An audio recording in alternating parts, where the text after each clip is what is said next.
শুভেচ্ছা আমন্ত্রণ খেলাধুলা নিয়ে ইন্ডিপেন্ডেন্ট টেলিভিশনের নিয়মিত আয়োজন যত খেলায় আপনাদের সাথে আছি সাইদ সাদি। আর শুরুতেই জানিয়ে দিচ্ছি শিরোনামগুলো। টি-20 বিশ্বকাপে এবার ব্যর্থতার বৃত্ত ভাঙতে চান মাহমুদুল্লাহ। সাম্প্রতিক সাফল্যে ক্যাপ্টেনের প্রেরণা, বড় মঞ্চে সাহস রাখার তাগিদ।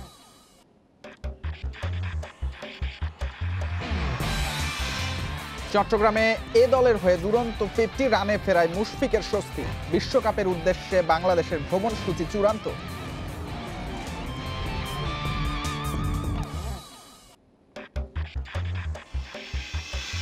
চ্যাম্পিয়ন্স লিগের রাতে ম্যান সিটির মুখোমুখি পিএসজি। মেসির ফিটনেসের সংশয়, বিশ্বসেরা ফ্রন্টলাইনকে রুখতে সতর্ক দুই কোচ।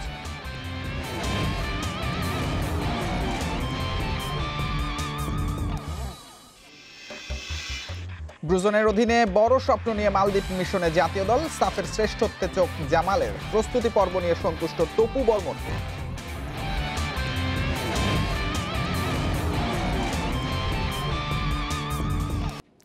টি-20 বিশ্বকাপে বরাবরই হতাশ করেছে বাংলাদেশ। এবার ব্যর্থতার বৃত্ত ভেঙে ইতিহাস গড়ার অপেক্ষায় মাহমুদুল্লাহ রিয়াদ। টানা 3 সিরিজ জয় দলের আত্মবিশ্বাস বাড়িয়েছে মনে করেন টাইগার ক্যাপ্টেন। মূল পর্বে ভারত, পাকিস্তান, নিউজিল্যান্ডের বিপক্ষে ভালো করতে মানসিক দৃঢ়তাকে গুরুত্ব দিচ্ছেন মাহমুদুল্লাহ। টি-20তে সেরা সময় পার করছে বাংলাদেশ। জিম্বাবুয়ে, অস্ট্রেলিয়া ও নিউজিল্যান্ডের বিপক্ষে এসেছে সিরিজ জয়ের সাফল্য। কিন্তু ঘরের মাঠে স্লো উইকেটে প্রতিপক্ষকে বেকায়দায় ফেললেও ওমান আমিরাতে টাইগারদের জন্য অপেক্ষা করছে কঠিন চ্যালেঞ্জ।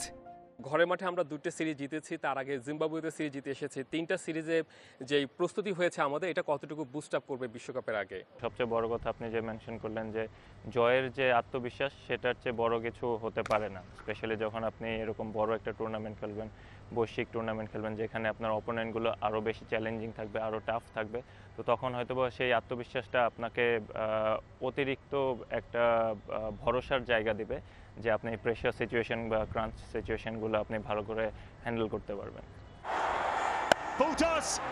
কিন্তু যে ফরম্যাটে গত কিছুদিন সাফল্যে ভাসছে টিম টাইগার্স, সেখানকার অতীতটা বড্ড মলিন। টি-20তে বাংলাদেশের অবস্থান আসলে লাস্ট 3টা সিরিজের বাদ দিলে একটু নাজুক অবস্থায় আছে। আমরা যদি সবশেষ বিশ্বকাপের পারফরমেন্স দেখি, যে লাস্ট 6টা ওয়ার্ল্ড কাপে আসলে বাংলাদেশ অতটা ভালো করেনি। এবার আসলে কতটুকু আত্মবিশ্বাসী, এটা রাইট টাইম কিনা বাংলাদেশকে আসলে ভালো করার? লাস্ট 6টা টি-20 ওয়ার্ল্ড কাপে গ্রুপ স্টেজের প্রবলেম মাত্র একটা ম্যাচ জিতেছি। তো সেই ব্যারিয়ারটা আমরা ভাঙতে চাই ইনিশিয়ালি, এবং as many as match we want to win. বাছাই পর্বের পরীক্ষা কঠিন হওয়ার কথা নয়। সহজ প্রতিপক্ষের বাধা টপকে চ্যালেঞ্জ অপেক্ষা করছে রাউন্ড 12-এ, যেখানে আছে টি-20 সেরা দলগুলো। ডিপেন্ডিং অন কন্ডিশনস, ওই কন্ডিশনসগুলো আইডেন্টিফাই করা অ্যাজ আর্লি অ্যাজ পসিবল, ওই জিনিসগুলো আমাদের তাড়াতাড়ি অ্যাডজাস্ট করাটা ইম্পর্টেন্ট, এবং মানসিকভাবে দৃঢ় থাকাটা ইম্পর্টেন্ট। টি-20 অভিজ্ঞতায় অন্যদের চেয়ে পিছিয়ে থাকলেও মাহমুদুল্লাহর শক্তির জায়গা তারুণ্য। সেই শক্তি দিয়েই ইতিহাস বদলে ফেলাই লক্ষ্য। তরুণ প্লেয়ার যারা আছে সবাই ভালো পারফর্ম করছে, সেটা সবচেয়ে বড় পজিটিভ দিক আমাদের টিমের। Saiful Majumdar, independent news.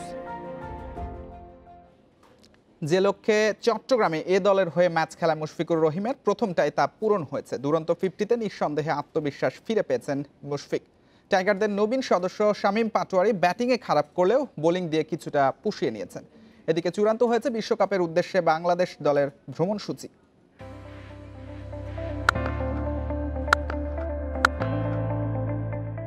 পরিশ্রম, একাগ্রতায় তিনি অনন্য। বিশ্বকাপের আগে রানের খোঁজে মুশফিক। চট্টগ্রামে এ দলের হয়ে ওয়ানডেকে টি-20 প্রস্তুতি মঞ্চ বানিয়েছেন। নিউজিল্যান্ড সিরিজের ব্যর্থতা যে অস্বস্তি, তা কাটিয়ে উঠতে মুশফিকের লড়াই। এইচপির সাথে মিস্টার ডিপেন্ডেবলের দুরন্ত ব্যাটিং, তাড়াহুড়োয় না গিয়ে বলের মেরিট বুঝে শট খেলেছেন পছন্দ মতো। 91 বলে 6-4 ও 1 ছক্কায় 70 রান দেখতে টি-20 সুলভ নয়, কিন্তু এই ইনিংস নিঃসন্দেহে মুশফিককে দিয়েছে কনফিডেন্স। বিশ্বকাপ দলের নবীন সদস্য শামীমের প্রস্তুতি হয়নি জুৎসই। সাথে নেমে রানের গতি বাড়ানোর চেষ্টায় আটকে যান 1 অঙ্কে। তবে বোলিংটা ঠিকই উপভোগ করেছেন এদিন। শান্তকে রিটার্ন ক্যাচে ফেরানো ম্যাচের অন্যতম সেরা মুহূর্ত। মুশফিক শামীমরা চট্টগ্রামে, মিরপুরে মাহমুদুল্লাহ আফিফদের ব্যস্ততা নেট সেশনে। টি-20 মুডে ব্যাটিংয়ে খুঁটিনাটি জেনে বুঝেই তৈরি হচ্ছেন বিশ্বমঞ্চের জন্য। এদিকে শুরু হয়ে গেছে ওমান যাত্রার কাউন্টডাউন। চূড়ান্ত হয়েছে বাংলাদেশের বিশ্বকাপ মিশনের ভ্রমণসূচি। ৩ অক্টোবর দেশ ছাড়ার আগে স্পন্সরের আবদার মিটিয়ে কোভিড টেস্ট দিতে হবে সবাইকে। মাস্কাটে পৌঁছে একদিনের হোটেল কোয়ারেন্টিন, এরপর 4 দিন সেখানে অনুশীলন করে 2টি প্রস্তুতি ম্যাচ খেলতে আরব আমিরাত যাবে টিম টাইগার্স। ওখানে 12 অক্টোবর শ্রীলঙ্কা আর 14 তারিখ প্রস্তুতি ম্যাচ আয়ারল্যান্ডের সাথে। সেখান থেকে আবারও ওমানে ফিরবে মাহমুদুল্লাহরা। 17 অক্টোবর স্কটল্যান্ড ম্যাচ দিয়ে শুরু মূল লড়াই। প্রথম রাউন্ড পেরিয়ে পরবর্তীতে আমিরাতে সুপার 12-এর challenge. Mohammad Nazim, independent news. UEFA champions লিগে উত্তাপ ছড়াবে ম্যান সিটি আর পিএসজির লড়াই। চোট কাটিয়ে ফিরতে পারেন লিওনেল মেসি। পার্ক দ্য প্রিন্সেসে ম্যাচ শুরু বাংলাদেশ সময় রাত 1টায়। একই সময়ে এসি মিলানের চ্যালেঞ্জ নেবে আতলেতিকো মাদ্রিদ, আর পোর্তোর মাঠে খেলবে লিভারপুল। অন্যদিকে শেরিফ তিরাসপুলকে আতিথ্য দেবে রিয়াল মাদ্রিদ। সবচেয়ে দামি দুই ক্লাবের মহারণ চ্যাম্পিয়ন্স লিগে। ট্যাকটিশিয়ান গার্দিওলার সাথে ম্যাজিশিয়ান মেসির মোকাবেলা। নতুন ঠিকানায় পুরনো গুরুর সাথে সাক্ষাৎ। পিএসজি ম্যান সিটি ক্ল্যাশের প্রমোতে ওরাই কেন্দ্রীয় চরিত্র। অথচ বিগ ম্যাচের আগে মেসিকে ঘিরে যত চিন্তা, অনুশীলনে ফেরায় স্বস্তি পিএসজি ডেরায়। তবে ফিটনেস নিয়ে শঙ্কা কাটেনি। ফ্রন্টলাইনে তাই নেইমার এমবাপের সঙ্গে ড্র্যাক্সলারই থাকবেন স্টার্টিং 11-এ। ক্লাব ব্রাগার সাথে ড্রয়ের ধাক্কা কাটিয়ে সিটির চ্যালেঞ্জে নামবে লাপার্সিয়ান। আমরা এমন এক দল যারা এখনো গুছিয়ে উঠতে পারেনি, এখনো গঠনের মধ্য দিয়ে যাচ্ছে। ম্যান সিটির মতো দলের সাথে লড়াই করা কঠিন হবে। ওদের বিশ্বসেরা কোচ আছে যে কিনা চ্যাম্পিয়ন্স লিগের স্বপ্ন নিয়ে এগুচ্ছে। ডি ব্রুইনা, স্টার্লিং, গ্রেলিশদের নিয়ে ম্যান সিটির বিশ্বসেরা লাইন আপ। গেল মৌসুমের সেমিতে পিএসজিকে হারানো সুখস্মৃতি সঙ্গী সিটিজেনদের। সবশেষ লিগ ম্যাচে চেলসিকে হারিয়ে উজ্জীবিত গার্দিওলার দল।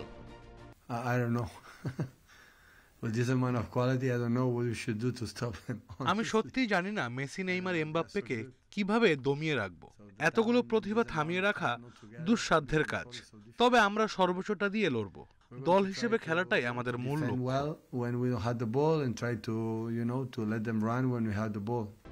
গ্রুপ বিতে উত্তাপ ছড়াবে এসি মিলান আতলেতিকো মাদ্রিদের লড়াই। ইনজুরি কাটিয়ে অলিভিয়ের জিরু ফিরলেও শঙ্কা আছে ইব্রাহিমোভিচকে নিয়ে। বিপরীতে পূর্ণ শক্তির দল পাচ্ছেন আতলেতিকোচ সিমিওনি। অন্যদিকে ইপিএলে ম্যান সিটি ম্যাচ মাথায় রেখে পোর্তোর বিপক্ষে পূর্ণ শক্তির দল নামাচ্ছে না লিভারপুল। থিয়াগো, কেইতা, এলিয়ট চোটে ভুগছেন। ফিট হয়ে ফেরা ফিরমিনো খেলবেন জোটার জায়গায়। সান্তিয়াগো বার্নাবুতে রিয়াল মাদ্রিদের অতিথি শেরিফ তিরাসপুল। মলডোভান ক্লাবটির বিপক্ষে এক্সপেরিমেন্টের সুযোগ আনচেলত্তির সামনে। লম্বা বিরতি কাটিয়ে ফিরতে পারেন Toni Kroos. Abidur Rahman, independent news. Sub championship খেলতে মালদ্বীপে জাতীয় ফুটবল দল দেশ ছাড়ার আগে টুর্নামেন্টে ভালো কিছুর প্রত্যয় জানিয়ে গেছেন অধিনায়ক জামাল ভুঁইয়া। 1 অক্টোবর টুর্নামেন্টের উদ্বোধনী ম্যাচে শ্রীলঙ্কার মুখোমুখি হবে বাংলাদেশ। এরপর 4 অক্টোবর ভারতের বিপক্ষে খেলবে লাল সবুজ। স্বাগতিক মালদ্বীপের বিপক্ষে 7 আর নেপালের বিপক্ষে লড়াই 13 অক্টোবর। রাউন্ড রবিন লিগে সর্বোচ্চ পয়েন্ট পাওয়া 2 দল খেলবে ফাইনাল। 16 অক্টোবর হবে শিরোপা লড়াই। 2009 সালের পর সাফের গ্রুপ পর্ব পেরুতে পারেনি বাংলাদেশ। এবার শেষ মুহূর্তে কোচ পরিবর্তনের প্রস্তুতিও খুব একটা ভালো হয়নি। তারপরও ফাইনালে ওঠার স্বপ্ন দেখছেন ডিফেন্ডার তপু বর্মন।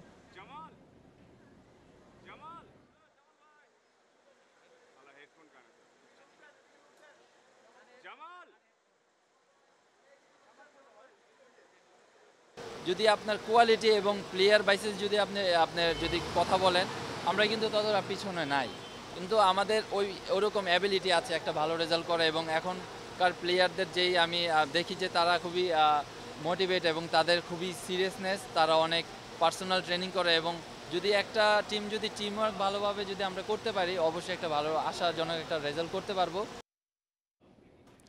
তিনি শুধু প্রধানমন্ত্রী নন, একজন ক্রীড়া প্রেমীও বটে। খেলার টানে শত ব্যস্ততার মাঝেও ছুটে যান প্রিয় দলকে উৎসাহ যোগাতে। খেলোয়াড়দের সাথেও যেন খুনসুটির সম্পর্ক। প্রধানমন্ত্রী শেখ হাসিনার 75তম জন্মদিন বিশেষভাবে উদযাপন করেছে ক্রীড়াঙ্গন। শুভেচ্ছা জানিয়েছেন তারকারা।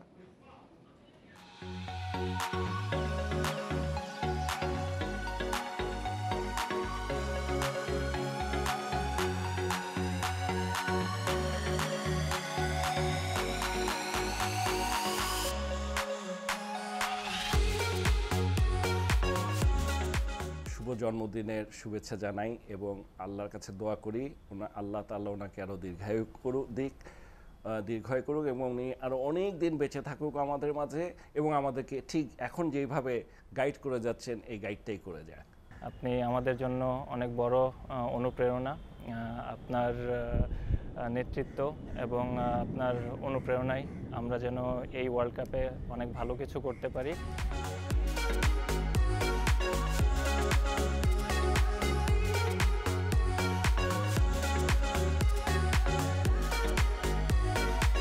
শুভ জন্মদিন প্রাইম মিনিস্টার শেখ হাসিনা। আশা করি এই দিনটা আরো বহুবার আসবে। Hope to see this day again and again.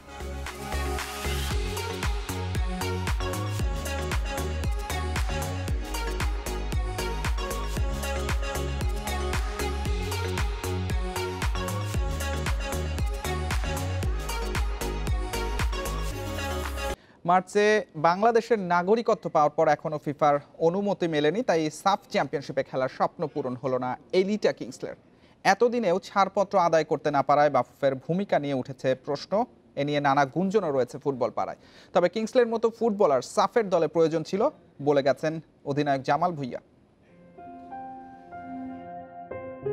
স্বপ্ন ভাঙে, হৃদয় কাঁদে। সাফে সুযোগ হবে না বুঝেই অনুশীলনের বাইরে ছিলেন এলিটা কিংসলে। তার একাকিত্ব সতীর্থদের পাশে থেকেও বহুদূরে যেন তার উপস্থিতি। মুহূর্তগুলো হৃদয় ছুঁয়ে যায়, মন খারাপ করে। কিংসলে দলে নেই, তা মানতে কেন কষ্ট হয়? বাফুফে কি সত্যি সর্বোচ্চ চেষ্টা করেছিল কিংসলের জন্য? জনপ্রিয় দৈনিকের পাঠক জরিপে ৯৮% ভোট পড়েছে যারা ফেডারেশনের ব্যর্থতাকে সামনে এনেছেন। পেছনে ফেরা যাক। কিংসলে মার্চে পেয়েছিলেন বাংলাদেশের নাগরিকত্ব। তখন থেকেই জাতীয় দলে খেলার গুঞ্জন শুরু হয়ে যায়। এরপর কেটেছে ৬ মাস। বাফুফেও বারে বারে ফিফা থেকে যত দ্রুত সম্ভব ছাড়পত্র পাওয়ার আশা দেখিয়েছে। তার সমস্ত কাগজপত্র সবকিছু আমরা ফিফাতে পাঠিয়েছি। অবস্টাকলস বা কোনো পারমিশন বা এরকম কোনো অথরাইজেশন সেগুলোর জন্য কোনো আসলে ল্যাকিংস না থাকে। সাফের প্রাথমিক দলে রেখে সেই আশা আরও বাড়িয়ে দেয় ঠিকই, কিন্তু জটিলতা কাটিয়ে কিংসলেকে মালদ্বীপে পাঠাতে পারেনি। বাইরের থেকে মনে হয়েছে সবার আন্তরিকতা আছে, খেলোয়াড়ের আন্তরিকতা আছে, কোচেরও আন্তরিকতা আছে, ইভেন ফেডারেশনের আন্তরিকতা ছিল। বাস গ্যাপটা কোথায়, এটা আমরা পরিষ্কার না। কিংসলেকে কেন প্রয়োজন? বিশাল দেহি এই আফ্রিকান ডিফেন্স ভেদ করেন সহজেই। বক্সে তার রিফ্লেকশন, গতিময় শট সবই লাল সবুজের ফুটবলে যে বড্ড অভাব। যারা সামনে খেলে ওরা সবাই মানে একই সাইজ, আর এলেটা একটু বড়, তো ওর একটু ডিফারেন্স। তো এই জন্য আমি পার্সোনালি চাইছি এলেটা। সোমবারের অনুশীলনে প্রাথমিক স্কোয়াডের ২৬ জনই নিয়েছিলেন কোচের তালিম। কিংসলেকে বসিয়ে রাখা হয় শুধুই কি চূড়ান্ত স্কোয়াডে না থাকার কারণ, নাকি অন্য কিছু? Abidur Rahman, independent news, Dhaka. এই ছিল আজকের যত খেলায়। ইন্ডিপেন্ডেন্ট টেলিভিশনের সব খবর বিস্তারিত জানতে চোখ রাখুন ইউটিউব, ফেসবুক আর টুইটারে। আমন্ত্রণ পরের আয়োজন।